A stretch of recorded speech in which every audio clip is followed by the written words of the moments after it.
Context میں دیکھیں تو میں سمجھتا ہوں کہ فیصل آباد کے لوگوں کو انصاف فیصل آباد میں ملنا چاہیے اور ہائی کورٹ کا بینچ فیصل آباد میں آنا چاہیے. صرف مجھے ایک پریزیڈنٹ صاحب آپ بھی نون لیگ سے ہیں, مجھے ابھی حیرت ہے کہ 6 دفعہ پاور میں آئے ہیں وہ. اچھا 6 دفعہ چلیں جو بھی نون لیگ میں ہے سوال کریں, 6 دفعہ نون لیگ پاور میں آئی ہے پنجاب میں, کیوں نہیں بینچ یہاں بنایا انہوں نے؟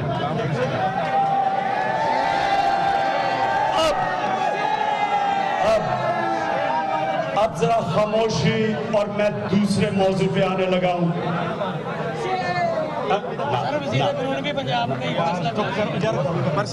دوسرا ایشو ہے کرپشن کا. کرپشن کا ایشو اب سب کے لیے پڑھے لکھے لوگ ہیں.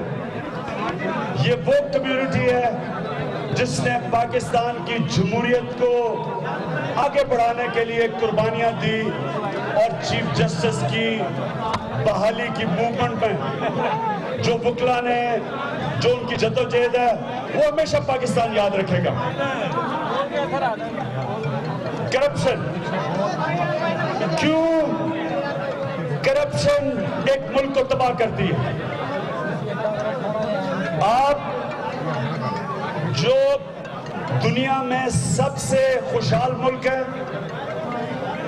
آپ اگر ان کا موازنہ کریں گے تو ادھر ادارے مضبوط ہیں, ان کے انصاف کے ادارے مضبوط ہیں, ان کی نیب اٹونومس ہے, قانون کے مطابق چلتی ہے, ان کی FBR امتیاز نہیں کرتی کہ یہ پرائم منسٹر ہے اور یہ عام آدمی ہے.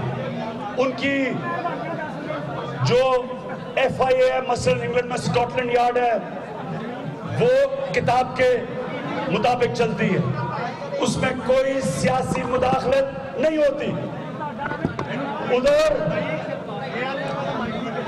جو ان کی ریگولیٹری باڈیز ہیں وہ ریگولیٹ کرتی ہیں اور وہ یہ نہیں دیکھتی کہ طاقتور کون ہے اور کمزور کون ہے. لہٰذا جتنے آپ کے ملک میں مضبوط ادارے ہوتے ہیں اتنی آپ کے ملک میں کم کرپشن ہوتی ہے اور اتنی زیادہ خوشحالی ہوتی ہے. آپ تیسری دنیا دیکھ لیں, دنیا کے غریب ترین ملک دیکھ لیں, ان کے ادارے کمزور ہوتے ہیں, ادھر کرپشن زیادہ ہوتی ہے, ادھر پیسہ اکٹھا نہیں ہوتا ملک کو چلانے کے لیے, ہیومن ڈیولپمنٹ کے لیے ملک کو پیسہ ہوتا نہیں, وہ تعلیم دے نہیں سکتے, وہ اپنے لوگوں کا علاج نہیں کروا سکتے, وہ صاف پینے کا پانی نہیں دے سکتے, وہ اپنے لوگوں کو انصاف یعنی کہ لیگل ایڈ نہیں دے سکتے, وہ لوگوں کے لیے انفراسٹرکچر نہیں ڈیولپ کر سکتے, وہاں انویسٹمنٹ نہیں آتی, ادھر بے روزگاری ہوتی ہے. کانگو افریقہ کا امیر ترین ملک ہے وسائل کے حساب سے, لیکن غریب ترین ملک اس لیے ہے کہ کانگو کے اندر ادارے کمزور ہیں, کرپشن زیادہ ہے. اب پاکستان, ہمارے ملک میں اللہ نے سارے وسائل دیے. آج سے 50 سال پہلے پاکستان دنیا میں وہ ملک تھا جو سب سے تیزی سے ترقی کر رہا تھا. ایشیا میں پاکستان کی مثال دی جاتی تھی. ملیشیا نے, ساؤتھ کوریا نے پاکستان کا ماڈل لیا, کہاں سے کہاں پہنچ گئے. چائنا نے 70s میں پاکستان کی مارکیٹ اکانومی کا ماڈل لیا اور وہ آج چائنا کدھر ہے. 300 ملین ڈالر آج سے 30 سال پہلے چائنا کا GDP تھا, آج 10,000 ارب ڈالر ہے. 300 ارب ڈالر سے 30 سال پہلے آج 10,000 ارب ڈالر ان کا GDP ہے. 300 अरब से 10 ट्रिलियन पे गया। ये सारे जो मुल्क आगे बढ़े हैं, इन्होंने अपने इदारे मजबूत किए, इन्होंने मुल्कों में इंसानों के ऊपर पैसा खर्च किया और ये आगे निकल गए। हमारा मुल्क नीचे जाता रहा, इदारे तबाह होते रहे, इंसानों पे पैसा नहीं खर्च किया। आज बांग्लादेश भी हमारे से आगे है, नेपाल भी आगे निकल गया ह्यूमन डेवलपमेंट में। आज वो मुल्क जो पाकिस्तान से इमदाद लेते थे, आज हमारे से आगे निकल रहे हैं। करप्शन असल वजह है पाकिस्तान की तबाही की। हमारे पास पैसा नहीं है मुल्क चलाने के लिए, लिहाजा हम कर्जे ले रहे हैं। और ये कर्जे सुन लें कि 8 साल पहले पाकिस्तान का टोटल कर्जा 6,000 अरब रुपया था, 6 ट्रिलियन। आज 22,500 अरब रुपया कर्जा सिर्फ पिछले 8 सालों में पहुंच गया। क्यों? क्योंकि पैसा नहीं इकट्ठा हो रहा। पैसा क्यों नहीं इकट्ठा हो रहा? करप्शन में हर रोज 12 अरब रुपए की चोरी है, मतलब कि जितना हम टैक्स से पैसा कटे हो उससे ज्यादा चोरी है। अब ये करप्शन क्यों नहीं हम काबू पा सकते? क्योंकि जब आपके साहिब इख्तिदार करप्ट हो, जब आपके वजीर करप्ट हो, जब आपका वजीर आजम करप्ट हो, वो सिर्फ करप्शन कर ही सकता है इदारे तबाह करके, नैब तबाह करके, FBI तबाह करके, नहीं तो वो करप्शन कैसे करेगा? वो पकड़ा जाएगा। इसलिए ये पनामा का जो इशू है, ये पाकिस्तान का मुस्तकबिल का फैसला करेगा।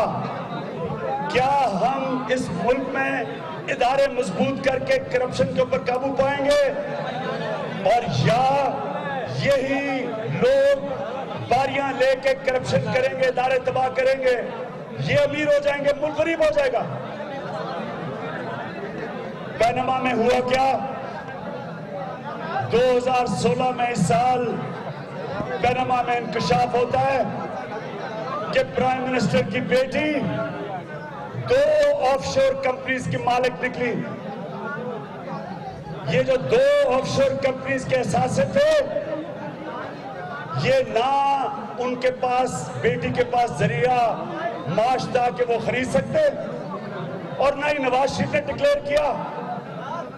और ये सिर्फ और सिर्फ पैसा जो पाकिस्तान से निकला वो मनी लॉन्ड्रिंग करके और चोरी का पैसा था। अब इसमें ये ओपन एंड शट केस है, इसमें कोई शक नहीं है, इसमें सब कुछ साबित हो चुका है। पनामा सबूत का नाम है, इल्जाम का नाम नहीं है। अब प्राइम मिनिस्टर 7 महीने होने वाले हैं, ना अपने सफाई पेश करते हैं, हिसाब देते हैं, और ना ही इस्तीफा देते हैं। बर्तानिया के अंदर जब डेविड कैमरॉन का नाम आया, उसने अपनी सफाई पेश की। जब आइसलैंड का प्राइम मिनिस्टर का नाम आया, क्योंकि वो सफाई नहीं पेश करता था, इस्तीफा देना पड़ा।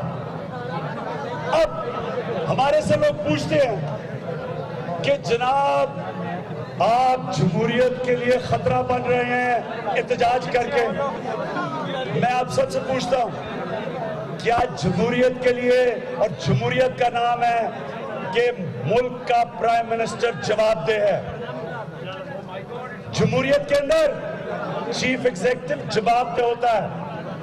जो डेमोक्रेटिक मूवमेंट शुरू हुई बर्तानिया में, वो आज से 700 साल पहले एक पेपर साइन हुआ, मैग्ना कार्टा। मैग्ना कार्टा का मकसद ही ये था कि बादशाह को कानून के नीचे लाना।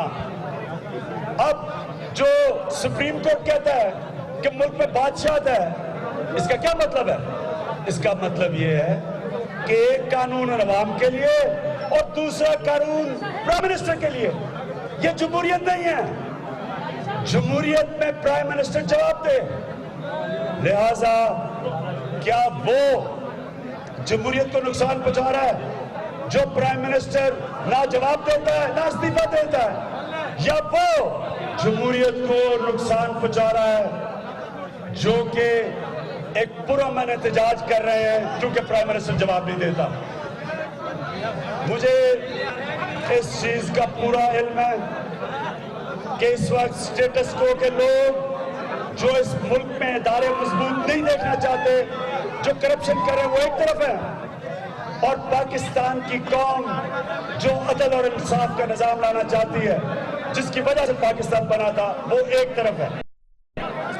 2 तारीख को एक फैसला कुन एहतजाज होगा इस्लामाबाद में, और इंशाअल्लाह फैसला होगा कि क्या ये जमहूरियत बनेगी या बादशाह बनेगी, क्या इस मुल्क में खुशहाली आएगी या ये मकरूज और तबाही की तरफ मुड़ जाएगा, कर्जों में डूबता जाएगा, लोगों के ऊपर हम पैसा खर्च नहीं करेंगे, बच्चों को पढ़ा नहीं सकेंगे, मुल्क अपनी तबाही की तरफ जाएगा, या एक कायदे आज़म का पाकिस्तान जिसको हम नया पाकिस्तान कहते हैं वो बनेगा।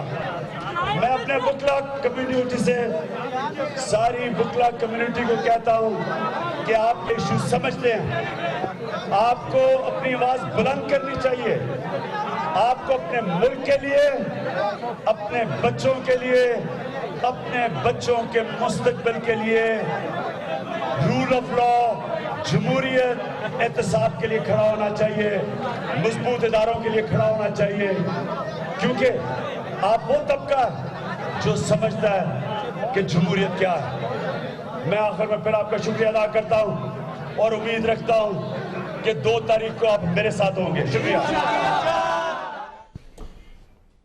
पाकिस्तान तहरीक इंसाफ के चेयरमैन इमरान खान फैसलाबाद में डिस्ट्रिक्ट बार से खिताब कर रहे थे और इस मौके पर उन्होंने जहां पर बार के जो मसाइल थे उन पर भी बात की, लेकिन इसके साथ साथ वो यहां पर भी पनामा लीक्स का मामला नहीं भूले और उनका कहना है कि वजीर आजम ना हिसाब दे रहे हैं और ना ही इस्तीफा दे रहे हैं। उनका ये भी कहना था